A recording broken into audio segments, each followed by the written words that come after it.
आज हम अध्याय 21 निर्धनता के प्रश्न अभ्यास करेंगे। ये हमारा रिवीजन है और यही आपके टेस्ट में आने ही, इसलिए आपको ये कॉपी में नोट करना आवश्यक है। जैसे काम के बदले अनाज कार्यक्रम का अर्थ। काम के बदले, जैसे नाम से ही स्पष्ट हो रहा है कि व्यक्ति को जो है काम के बदले जब कार्य करेगा तो उसको कुछ नगद दिया जाएगा या अनाज भी उसे दिया जाएगा। ये कौन कौन से क्षेत्र में थे? गुजरात, छत्तीसगढ़, हिमाचल प्रदेश, मध्य प्रदेश, महाराष्ट्र, उड़ीसा और राजस्थान, उत्तराखंड में जो सूखा प्रभावित क्षेत्र थे वहाँ पर ये इस तरह के कार्यक्रम चालू किए गए थे। फिर भारत में निर्धनता से मुक्ति पाने के लिए रोजगार सृजन करने के लिए कार्यक्रम क्यों महत्वपूर्ण है?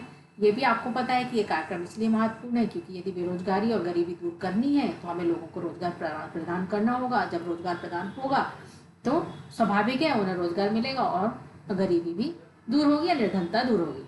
फिर आय अर्जित करने वाली परिसंपत्ति और सृजन में निर्धनता की समस्या का समाधान किस प्रकार कर सकते हैं? जो हमारे पास है हम उसको किस तरह से दूर कर सकते हैं, लोगों को हम रोजगार कैसे दे सकते हैं। जैसे परिसंपत्ति मतलब हमारी संपत्ति भी बन गई और साथ ही साथ हमें रोजगार भी प्राप्त हो गया। इस तरह से उदाहरण के तौर पर यदि हम कह सकते हैं, एक को यदि हमने ऑटो खरीद के दिया तो वह स्कूलों बच्चों को जो स्कूल से घर और घर से स्कूल तक ले जाने के लिए वह कार्य करेगा तो उससे रोजगार भी प्राप्त हो जाएगा और निर्धनता भी दूर हो जाएगी। फिर भारत सरकार द्वारा निर्धनता के त्रिआयामी प्रहार निर्धनता दूर करने में सफल नहीं रहा। यह क्यों? क्योंकि समृद्धि पर आधारित रणनीति थी, वह सफल नहीं हुआ। निर्धनता उन्मूलन कार्यक्रम भी उतना सफल नहीं हुआ। क्यों नहीं हुए ये सारे कार्यक्रम? वह इसलिए क्योंकि जब पहले भी उस समय जो जनसंख्या थी 221 मिलियन थी और बाद में 99 2000 में 2060 मिलियन रह गई। इससे ये हुआ कि ग्रामीण क्षेत्रों में निर्धनता में तो कमी आई लेकिन वह शहरी क्षेत्रों में उसका सीधा अर्थ पड़ा और वह शहरी क्षेत्रों को स्थानांतरित हो गए। इस तरह से राजनीतिक व्यवस्था में भी भ्रष्टाचार है। भ्रष्टाचार आप लोगों को पता है क्या है। फिर प्रभावी क्रियान्वयन है। फिर लाभार्थी समूह को लाभ का कार्यक्रम जागरूकता का अभाव है। साथ ही साथ विकलांग व्यक्ति के लिए कोई भी कार्यक्रम का शुरू न किया जाना भी एक कारण बनता है। फिर है निर्धनता और बेरोजगारी के बीच कोई संबंध है क्या? तो ये आपको ये चित्र के द्वारा स्वाभाविक समझ में आएगा। जैसे कि लोग यदि बेरोजगार हैं, आय का उनके पास कोई साधन नहीं है, आधारभूत आवश्यकताएं भी उनकी पूरी नहीं हो पा रही है और निर्धनता में ही वह रहता है और शिक्षा और कौशल की कमी, मतलब ये सारी चीज़ें जो है एक चक्र है। यदि उसे कौशल और उनकी कमी है तो उसको हम यदि शिक्षित कर देंगे तो वह बेरोजगारी उसकी दूर हो जाएगी, निर्धनता से भी वह दूर हो जाएगा और साथ ही साथ उसकी आधार आवश्यकताएं भी, जब हम उसका उल्टा चलेंगे तो आप लोग देखेंगे कि वह किस तरह से वह प्रभावी होगा। फिर ग्रामीण शहरी बेरोजगार में अंतर स्पष्ट कीजिए। ग्रामीण बेरोजगारी क्या है और शहरी बेरोजगारी क्या है? ग्रामीण बेरोजगारी वह है जो गाँव में पाया जाता है। ज़्यादातर यहाँ पर किसान जो है मौसमी या प्रचंड बेरोजगारी पाए जाते हैं और शहरी बेरोजगारी शहरों में पाए जाते हैं, जो कि जैसे कि तिहाड़ी और रिक्शा चालकों के रूप में ये शहर में पाए जाते हैं, शहरी बेरोजगारी कहलाते हैं। फिर ग्रामीण विकास के जो है अध्याय 22 ग्रामीण विकास के प्रश्न भी हैं, जिसमें ग्रामीण विकास का अर्थ है कि ग्रामीण विकास जुड़े प्रश्नों के किस तरह से। ग्रामीण विकास जो है एक व्यापक शब्द है जिसमें कि गाँव का चहुमुखी विकास करना और इसमें जो कुछ संरचनाएं आधारित जो संरचना विकास की है वह किस प्रकार, जैसे स्वास्थ्य सुविधा की व्यवस्था करना मतलब विश्वास जगाना, ग्रामीण बाजारों का विकास करना, शहरी बाजारों का एकीकरण करना, संचार साधनों बैंकिंग सुविधाओं की सुविधा प्रदान करना, बिजली की उपलब्धता कराना, स्थायी साधनों का विकास करना, कृषि अनुसंधान की बहुत सी सुविधाएं हैं उनको प्रदान करना। फिर मानव पूंजी निर्माण यदि किया जाएगा तो मृत्यु दर, निरक्षरता, बेरोजगारी, जीवन प्रत्याशा में भी कमी आएगी और पोषक स्तर में भी कमी शहरी क्षेत्र में आगे है।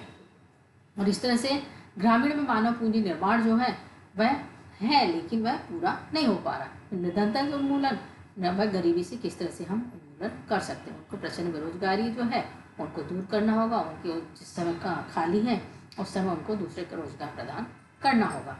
फिर भू सुधार या भूमि सुधार में भी समानतापूर्ण निर्वाहित करके भी हम इस चीज़ को पूरा कर सकते हैं। फिर है ग्रामीण विकास में साख के महत्व पर चर्चा। साख क्या है? साख वह है जिससे आय की प्राप्ति हो, लंबा अंतराल हो, लोगों को विश्वास हो कि हम यह साख जो है एक मुख्य कारक है जिसमें ग्रामीण विकास में योगदान देता है। यदि हमें विश्वास होगा तो गैर संस्थागत स्रोत से जो हम ऋण लेते हैं उससे उत्पादन लागत में भी बढ़ेगी। फिर ग्रामीणों की ऋण आवश्यकताएं पूरी करने के लिए अति लघु साख व्यवस्था की भूमिका की व्याख्या की। अति लघु साख व्यवस्था क्या है?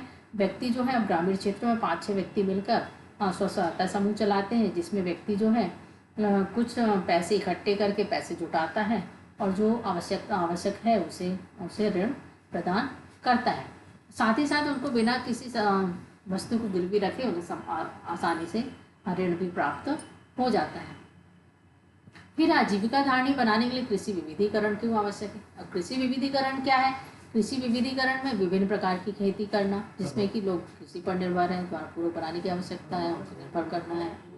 इस तरह से भी हम निर्धनता का उन्मूलन कर सकते हैं। कृषि विपणन क्या है। कृषि विपणन वह है जैसे बाजार है आदिम काल से जो चली आ रही है उसको दूर करना और साथ ही साथ उनको संसाधनपूर्ण क्षेत्रों में अधिक लाभान्वित किया जाए, जिससे व्यावसायिक रूप से वह कार्य कर सकें। फिर कृषि विपणन प्रक्रिया की कुछ बाधाएं बताइए, क्या क्या बाधाएं हैं। जैसे कि कृषि बाजार में अभी भी निजी क्षेत्र का प्रभुत्व है और उचित भंडारण सुविधाएं जो ग्रामीण में आज भी उपलब्ध नहीं है।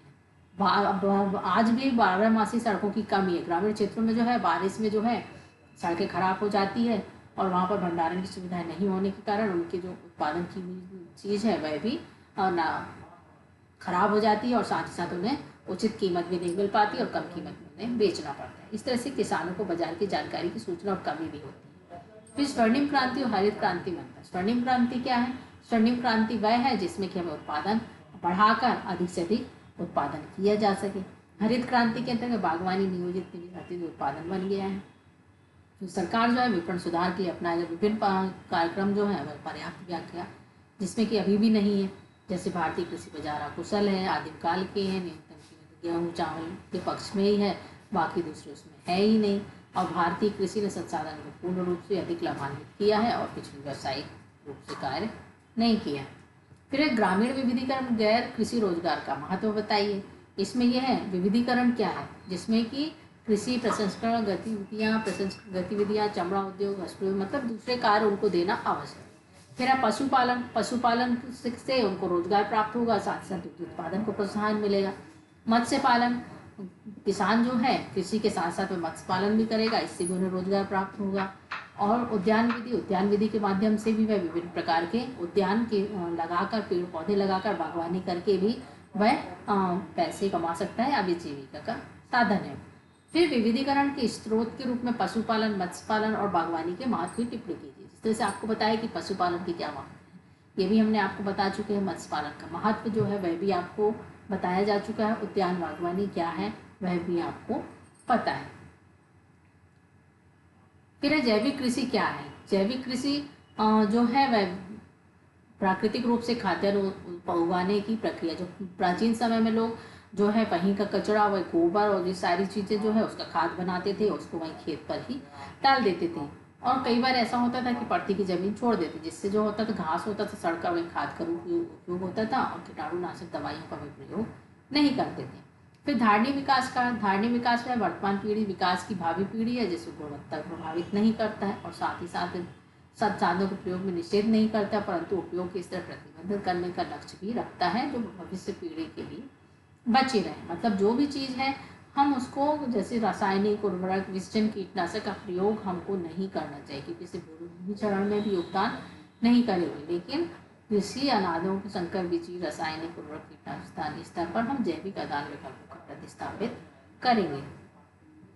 फिर जैविक कृषि के लाभ और सीमाएं। लाभ यह है कि वहाँ पर संकर बीजों के सबका उपयोग होगा, आगतें सस्ती होगी, बाजार में जैविक कृषि उत्पादों में बढ़ती हुई मांग को हम पूरा कर सकते हैं। परंपरागत तुलना में अधिक स्वास्थ्य का भोजन उपलब्ध है। मतलब हम जो स्लो पॉइजन खा रहे हैं, मतलब जो हम कीटनाशक दवाओं का प्रयोग होता है उत्पादन बढ़ाने के लिए, इस तरह से हम जो है एक स्लो पॉइजन खा रहे हैं हमारे शरीर में। तो हम ये इस तरह से हमें शुद्ध सब्जियाँ, शुद्ध सारी चीज़ें प्राप्त होंगी। और इसी तरह सीमा है, जो जैविक कृषि की लागत जो रासायनिक कृषि से अधिक रहती है, लोग मतलब उसमें समय लगता है, खाद बनने में उसको समय लगता है, इसलिए वह थोड़ा सा महंगा पड़ता है या फिर उच्च रहती है। और लोकप्रियता में नई विधियों का प्रयोग करने से किसानों की इच्छा शक्ति भी जागरूक कर सकते हैं।